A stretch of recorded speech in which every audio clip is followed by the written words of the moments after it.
Olá, caros irmãos, você está no canal O Caminho Ortodoxo e antes de iniciar esse vídeo eu gostaria de mais uma vez agradecer o apoio que temos recebido, as sugestões enviadas para as gravações de novos vídeos e principalmente as orações.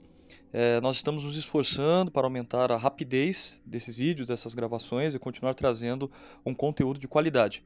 Por isso pedimos que, caso você ainda não seja inscrito, considere se inscrever, curtir e compartilhar os nossos vídeos, e nós ficamos aqui extremamente felizes e gratos pela ajuda. E no vídeo de hoje nós iremos tratar de forma rápida a suposta resposta que o Tales deu ao nosso vídeo sobre o caso de Melécio. E com um pouco de atraso, mas somente agora eu tive tempo de assistir o seu vídeo aí de mais ou menos 15 minutos. E honestamente, não caberia uma resposta, uma vez que ele ignorou completamente o que falamos em nosso primeiro vídeo e focou exclusivamente em um texto de Santo Ambrósio para tentar nos responder.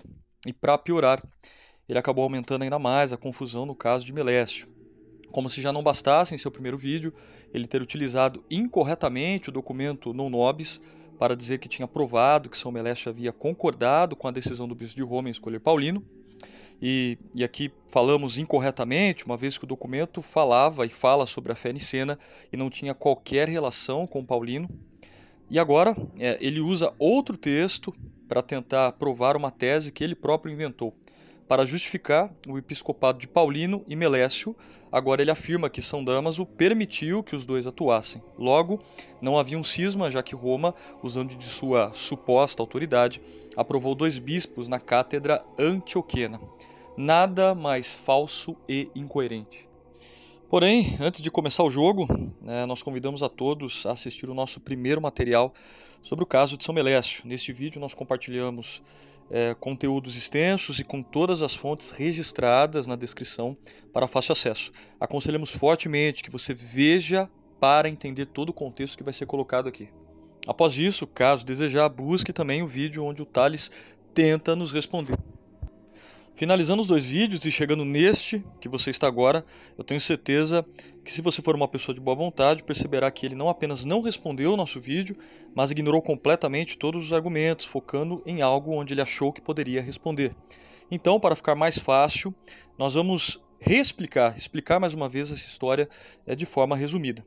Então, nós decidimos responder ao Tales, pois em seu primeiro vídeo, aquele que afirma que ele era um ex-ortodoxo, após o minuto 20, ele menciona que ele iria provar que São Melécio, bispo da igreja de Antioquia, tinha consentido com a decisão do Papa São Damaso em escolher Paulino para o trono de Antioquia. E ele faz isso usando um documento que no caso é a carta non nobis. Porém, como provamos e depois ele precisou se retratar, o que Melécio tinha consentido nesse documento era com a fé trinitária de Roma, isto é, ele tinha concordado que a igreja antioquena e a igreja romana possuíam a mesma fé. Após expormos em detalhes, através do nosso vídeo, todo o enredo do cisma entre Roma e Antioquia, provando que a igreja de Antioquia nunca se curvou ao que Roma queria, mostrando que o Oriente estava alinhado com os cânones apostólicos, que a Sé Antioquena, anos antes, tinha realizado um sínodo, onde estabelecia que nenhum bispo deveria intervir em território alheio, compartilhamos as cartas de São Basílio, resistindo claramente ao que Roma pensava e, por fim, mostrando que após a morte de Melécio, os antioquenos elegeram Flaviano e renegaram Paulino, mostrando claramente que Roma, desde o início, nunca teve poder universal. Porém, eis que o Tales, fugindo de tudo que colocamos, decidiu usar uma carta, agora ele usou, uma carta de Santo Ambrósio, para preparar todo o cenário falacioso. Afirmar que, na verdade, São Damaso tinha dado jurisdição para Paulino e Melécio. Logo, na visão dele, e digo na visão dele, pois só ele defendeu isso, para tentar sair por cima da carne seca, o bispo de Roma teria usado do seu poder universal para decidir o que ele faria com a igreja antioquena.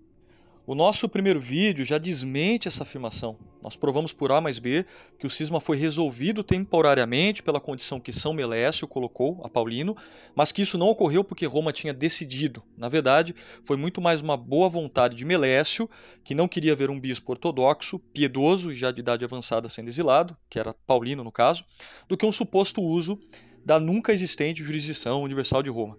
Em contextos gerais, desde que São Melécio assumiu o trono dos antioquenos, Roma passa a protestar, alegando que sua eleição não tinha sido canônica, e isso ocorreu porque Melécio tinha sido exilado com a falsa acusação de ser ariano. Paulino, por sua vez, foi ordenado ilicitamente por Lúcifer de Cagliari em vias de assumir o arcebispado antioqueno e teve o apoio de São Damaso. Porém, o Oriente nunca aceitou essa decisão. Como foi possível ver na Epístola 214 de São Basílio, que compartilhamos em nosso primeiro vídeo, Melécio, por sua vez, nunca rompeu definitivamente com Roma. Ou seja, São Melécio não tinha removido São Damaso dos seus dípticos. Já Roma, ao contrário, não tratava São Melécio como um bispo legítimo, tanto que todos os documentos enviados pelo Sínodo Romano para Antioquia, até culminar no envio do tomo de Damaso, que deslegitimizava Melécio, foram encaminhados apenas em nome de Paulino. E isso pode ser visto na própria Patrologia Latina. Só nisso, o argumento do Tales ele já está totalmente refutado. Enquanto o Oriente tratava Melécio como bispo legítimo da cátedra antioquena, Roma preferia Paulino. Porém, os antioquenos pouco se importavam com a decisão do bispo de Roma. Entretanto, como São Melécio era o bispo legítimo, em 379, através do sínodo da Igreja Antioquena, ele recolhe esses documentos que foram enviados pela Igreja Latina, responde a Roma aceitando apenas aquilo que estava de acordo, como no caso do Tomo de Damaso, o documento mais recente enviado até então, onde é rejeitado, por exemplo, o nono cânon ou o nono banimento, onde Roma informava que o bispo de direito era Paulino e que Melécio não era canônico. E isso, inclusive, é uma prova de que os documentos que transitavam entre as sedes, eles passavam por revisão. Então, quando Melécio recebe os documentos, quando Melécio reúne esses documentos que foram enviados ao longo da década de 70, ele aceita aquilo que de fato ele concorda e aquilo que ele não aceita, ele simplesmente rejeita, mostrando que o poder de Roma não se limitava a uma jurisdição universal, no sentido de que toda a igreja ou todos os bispos deveriam aceitar aquilo que o bispo de Roma falava. Pelo contrário, quando ele entende que havia um cânon que tirava o seu poder e dava a Paulino, ele simplesmente devolve os documentos para Roma, rejeitando isso, rejeitando totalmente. O Tales, por exemplo, não cita absolutamente nada sobre isso. Essa rejeição por parte de São Melécio não apenas mostra que as igrejas estavam alinhadas com os cânones 34 e 35, dos chamados cânons apostólicos ou constituições apostólicas, mas também que a igreja de Antioquia fazia valer o cânon 22 do seu sínodo de 341 e que não havia qualquer entendimento da igreja pré e pós-cisma de que o bispo de Roma tinha poder sobre outras áreas fora de sua jurisdição. O nosso caro apologista simplesmente ignorou esse fato da rejeição de São Melécio ao nono cânon, porque obviamente não teria como responder uma informação tão clara contra as pretensões papistas. Todas essas informações elas estão muito bem documentadas no nosso primeiro vídeo, inclusive com as fontes na descrição, por isso que nós reforçamos que você assista a ele.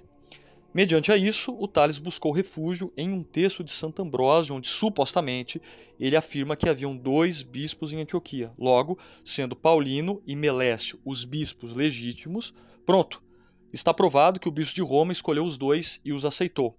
Nada mais conveniente, não é mesmo?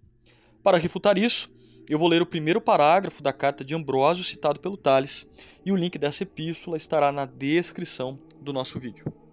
Santo Ambrósio, em sua Epístola 13, escrita por volta do ano 382, ao imperador Teodósio, irá dizer: Escrevemos para você não faz muito tempo que uma vez que a cidade de Antioquia tinha 2 bispos, Paulino e Melécio, ambos os quais considerávamos fiéis à fé, eles deveriam ou concordar um com o outro em paz e concórdia, preservando a ordem eclesiástica. Ou pelo menos, se um deles morresse antes do outro, ninguém deveria ser colocado no lugar do falecido enquanto o outro vivesse. Mas agora, com a morte de Melécio, enquanto Paulino ainda está vivo, cuja comunhão derivada de nossos predecessores, ininterruptamente testemunha ter permanecido em nossa comunhão, disse que outra pessoa foi não tanto promovida, mas sim adicionada no lugar de Melécio, contrário ao direito e à ordem eclesiástica. Nesse texto escrito após a morte de Melécio, isto é, por volta do ano 382, citado pelo Tales, Ambrósio menciona que a cidade de Antioquia possuía 2 bispos e que eles deveriam concordar, preservando a ordem eclesiástica. Essa concórdia mencionada pelo santo deve-se ao fato de Melécio, para buscar o fim do cisma e preservar a unidade das igrejas, ter proposto um acordo com Paulino, como já mencionado em nosso primeiro vídeo, o que, segundo uma das fontes, a mais detalhada, deixa claro que Paulino não teria aceito. Aliás, é importante deixar claro isso, já que o próprio apologista não se deu o trabalho de verificar um fato que nós mesmos já tínhamos mencionado. Isto é, o que ele fala em seu vídeo, como se fosse uma grande prova a seu favor, nós já havíamos mencionado. O que acontece é que São Melécio ele estende a mão para Paulino e tenta a reconciliação. Na história eclesiástica de Sócrates escolástico, nós lemos: já que nossas ovelhas têm apenas uma religião e a mesma fé, que seja nossa tarefa uni-las em um só rebanho. Deixemos de lado todas as disputas por precedência e concordemos em alimentá-las juntos. Estou pronto para compartilhar essa supervisão com você e deixe que o sobrevivente cuide de todo o rebanho. Já na história eclesiástica de Sosomeno, nós lemos: Flaviano e 5 membros do clero, que estavam na expectativa de serem eleitos para a dignidade episcopal, prometeram que não aceitariam este cargo durante a vida de Paulino e Melécio e que, no caso de morte de qualquer um desses grandes homens, outro deveria suceder ao bispado. Quando eles ratificaram essa promessa com juramentos, a unanimidade foi restaurada entre o povo.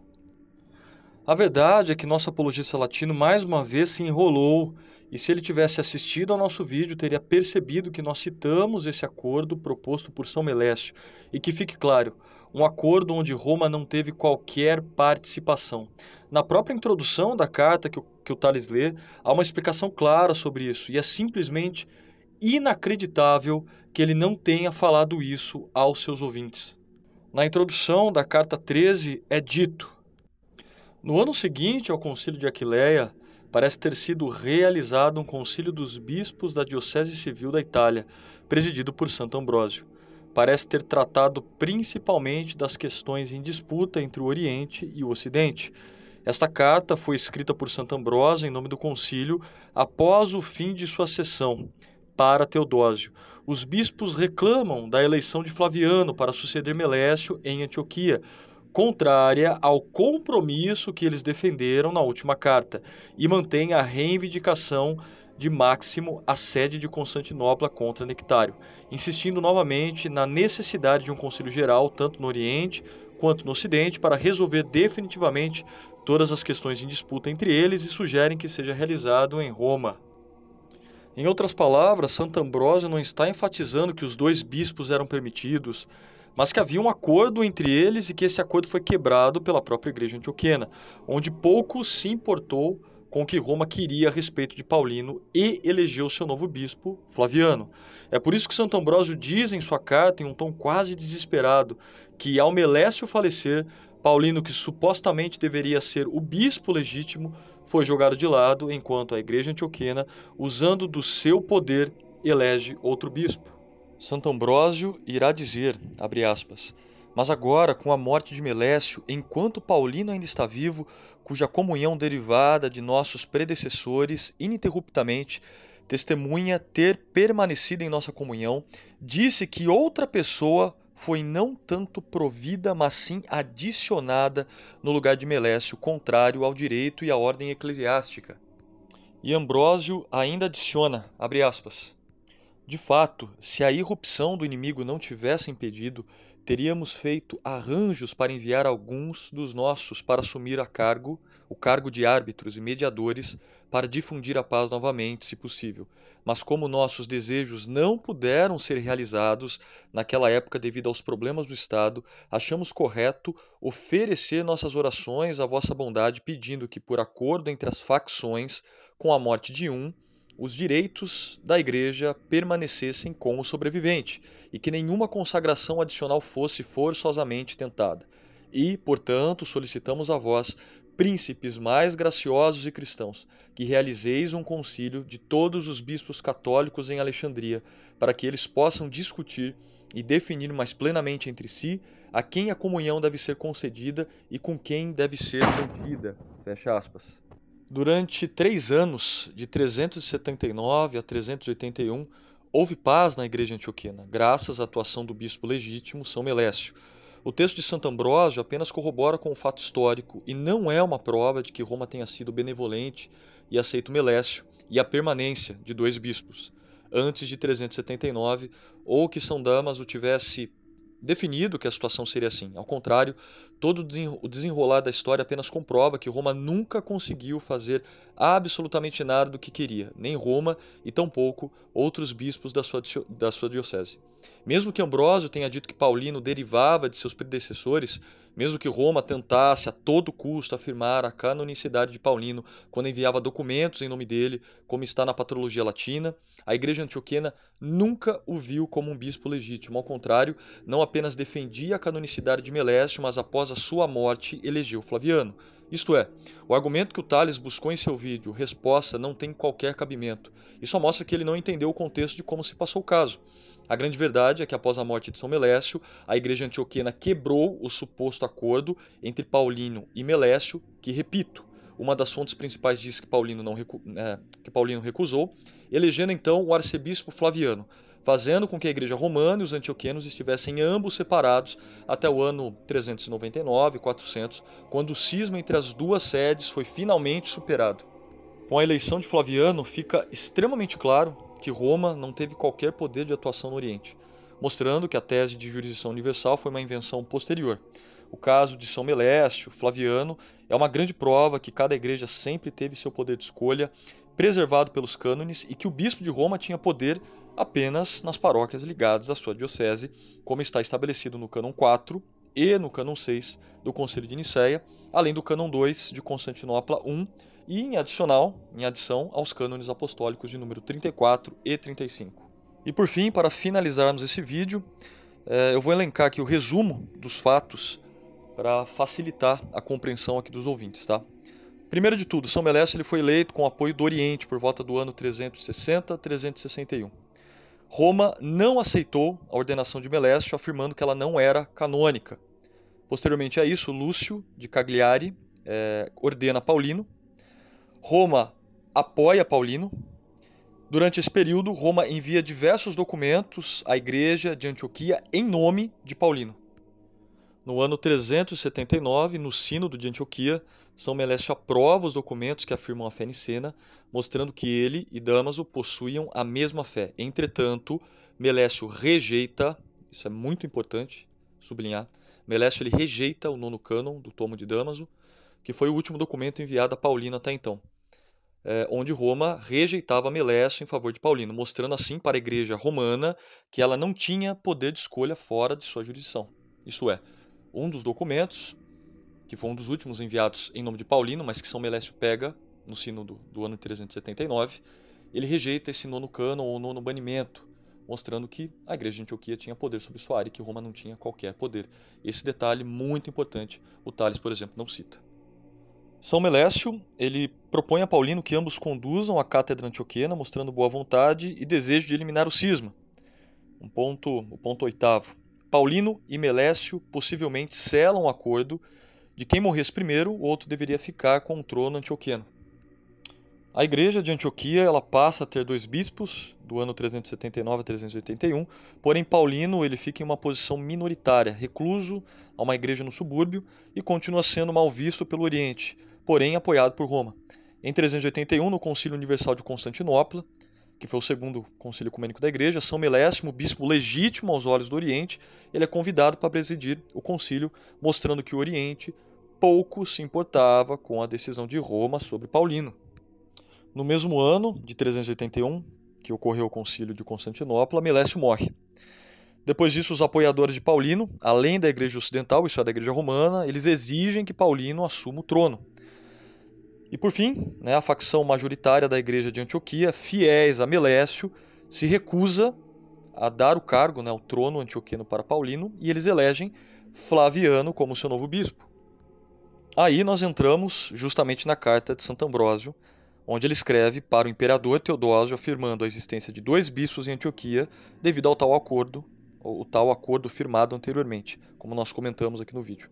Porém, enfatizando que com a morte de Melécio, Paulino deveria assumir o episcopado. A Igreja de Antioquia, então, ela volta a reafirmar o seu poder sobre sua área e, contrariando Roma, mantém Flaviano como bispo legítimo, mostrando que o bispo de Roma e nem qualquer bispo latino nunca teve poder sobre toda a Igreja. A linha de sucessão de São Melécio vence e a de Paulino desaparece. Roma perde e o Oriente vence rejeitando seus pedidos. Por fim, o cisma se mantém até o ano 399 ou 400, onde, após esse ano, finalmente é findado pelas duas igrejas. E com isso, meus caros irmãos, nós finalizamos esse vídeo, mostrando, agora com o caso completo, entre o cisma de Roma e a igreja de Antioquia, que Roma nunca conseguiu impor o seu bispo, nunca conseguiu impor aquilo que ela queria. Ao contrário, o caso de São Melécio, ele mostra que a igreja de Roma nunca teve, desde o início, jurisdição universal sobre toda a igreja. E é isso, meus irmãos. Se vocês gostaram do nosso conteúdo, compartilhe esse vídeo e nos ajude a mostrar a verdade dos fatos. Deus o salve.